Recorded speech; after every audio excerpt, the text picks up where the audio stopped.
आपको दिखाएंगे इस खबर में कि किस तरीके से लोग लंबे समय से परेशान हैं अपने आशियानों को लेकर। मैं इस वक्त मौजूद हूं आशियाना सोसाइटी सेक्टर 37 में, 37C में, जहां पर लोग जो है मेरे पीछे आप तस्वीरों में देख रहे हैं, ये लोगों के हाथ में बैनर दिखाई दे रहे हैं, जिन लोगों का साफ तौर पर कहना है कि ये लंबे समय से अपनी मांगों को लेकर परेशान है, लेकिन सुनवाई के नाम पर सिर्फ चुप्पी सामने दिखाई दे रही है। आप मेरे पीछे लोग देख रहे हैं, आप देखिए, सबसे पहले दिखाऊंगा जो हमारा हम उसके, यानी कहीं ना कहीं आज चुनाव का जो दौर चल रहा है उसमें लोग, इनका कहना है कि नो वर्क, यानी कोई भी व्यक्ति जो इनका काम नहीं करेगा उसको ये वोट नहीं देंगे, उसके पक्ष में मतदान नहीं करेंगे।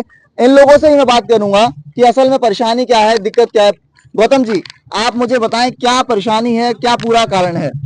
देखो, हम ये अफोर्डेबल पॉलिसी के तहत फ्लैट बुक किया था 2018 में जी। प्रोजेक्ट का नाम है आशियाना 37C और बिल्डर है रेणुका ट्रेडर्स प्राइवेट लिमिटेड, जो कि इंपीरियल स्ट्रक्चर लिमिटेड के सहयोगी कंपनी है।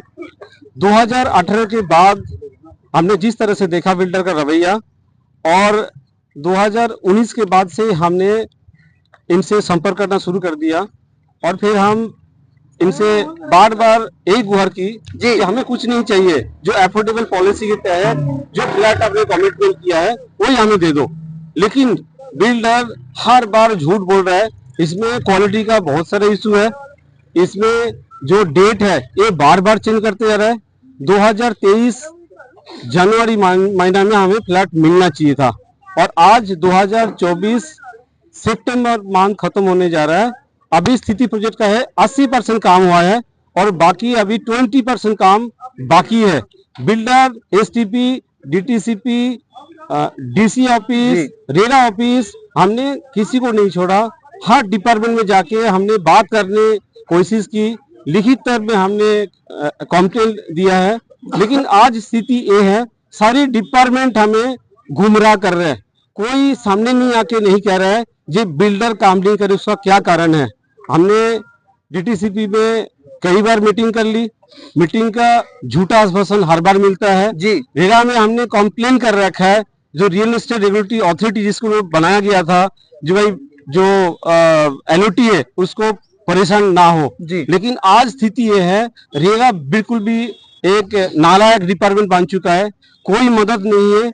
7 बार हमारा हियरिंग हुआ है, तारीख पे तारीख जो बोलता है ना, बिल्कुल बात सही हो रहा है। ये रेरा भी उसी तरह चल रहा है, तारीख पे तारीख। आज भी हमें 7 बार हियरिंग के बाद भी उनसे कोई निष्कासन नहीं मिला हमें। आप तो बहुत हताश है, और हम जाए तो कहाँ जाए। तो इसलिए हमने ये मन बनाया, ये गवर्नमेंट जब तक सुधार नहीं करेंगे और हम वोट नहीं डालने जाएंगे, तो हमारा यही कमिटमेंट है, हम वोट नहीं देंगे जब तक स्टेट लेवल पे कोई गवर्नमेंट आके हमें आश्वासन ना दे जी। 7 बार सुनवाई होने के बाद भी सिर्फ सुनवाई पर सुनवाई हो रही है, कुछ भी नहीं किया गया। मैं आपसे बात करूंगा कि असल में ये प्रधानमंत्री आवास योजना के तहत प्रोजेक्ट है, काफी टाइम से लोग परेशान हैं। मेरा तो मानना ये है, इलेक्शन का टाइम है, सरकारें आती और जाती रहेंगी, लेकिन जो प्रशासन है वो तो बिल्डर के साथ में बैठा हुआ है ना। अगर कोई ऐसी सरकार आए, प्रशासन का इधर उधर करे, अदला बदली करे, उनको तब तो कुछ हो सकता है। और मैं जो गवर्नमेंट की एजेंसी है, प्रशासन है, उनको तो मान भी सकता हूँ कहीं ना कहीं सस्पिशियस है। लेकिन रेरा एक अथॉरिटी, जो एक कोर्ट है, कोर्ट के ऊपर भी हमें संदेह हो रहा है। संदेह इसलिए हो रहा है, उनको नॉन क्वालिटी के प्रूफ हमने दिए हैं, कंप्लेंट विंडो पे विंडो की है, कंप्लेंट की है, रेरा में केस भी डाला है। इलीगल तरीके से इन्होंने 15 करोड़ रुपए का घोटाला किया, उसके प्रूफ दिए हैं 15 करोड़ के घोटाले के। 420 से पैसा निकाला, आज तक भी उसके ऊपर रेरा ने एफआईआर दर्ज ना करवाई, बिल्डर के ऊपर सिंगल भी कार्रवाई ना की है। तो हमारा तो सीधा सा मानना ये है, बिल्डर को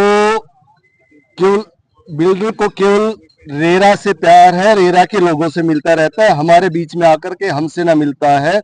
और रेरा को पब्लिक से कोई लेना देना ना, सरकार से कोई लेना देना ना, जहां उसकी डीलिंग है वहीं वो काम करते। हमारे लिए कोई रेरा काम ना करता। अगर रेरा काम करता होता तो 2022 से लेकर अब तक 3 साल के आसपास हमने रेरा में घूमते हुए हो गए, आज तक हमारे ऊपर कोई भी विश्वसनीय कदम ना उठाया। जी, आप देख सकते हैं सुनवाई के नाम पर सिर्फ और सिर्फ आपसे मैं जानना चाहूंगा, आपने लिखा है नो होम नो वोट, क्या कहना चाहेंगे, क्या बताना चाह रहे हैं आप।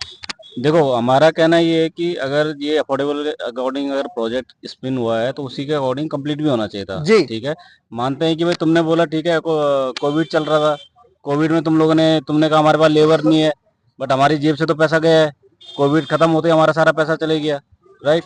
तो जब अगर हमारा पैसा भी गया है तो तुम्हें भी काम करके देना चाहिए। 1 साल का एक्सटेंशन हो गया जी, ठीक है, हमें रेरा से एक्सटेंशन मिल गया, अगर एक्सटेंशन मिला है तो काम तो खत्म करो। जैसे आपने देखा होगा यहाँ पे जितने भी अभी हम डीटीसीपी के ऑफिस जाते हैं तो हम मीटिंग के लिए गए हैं, उसके जो इसका जो डायरेक्टर है, जो चेयरमैन है, उसको बुलाया था कि वहाँ पे आएगा, तो उसका फोन, वो डीटीसीपी जो ऑफिसर है, जो अथॉरिटी का ऑफिसर है, वो कहता है कि उनका मुझे फोन आया था, उनकी तबीयत ठीक नहीं है, वो नहीं आ सकते। तो मतलब उनकी डायरेक्ट डीलिंग है अथॉरिटी से, तो हमें तो पूछता ही नहीं है कोई। रेरा में कंप्लेन करता है, रेरा वाले कोई सुनवाई करने के लिए तैयार नहीं है। तो एक नंबर का मतलब जो रेरा बनाया गया है, one of the corrupt department आज की डेट में गरीबों को लूटने के लिए बनाया गया है। आप देख सकते हैं रेरा पर कहा गया है कि सबसे ज्यादा भ्रष्टाचार जो है वो रेरा में होते हैं।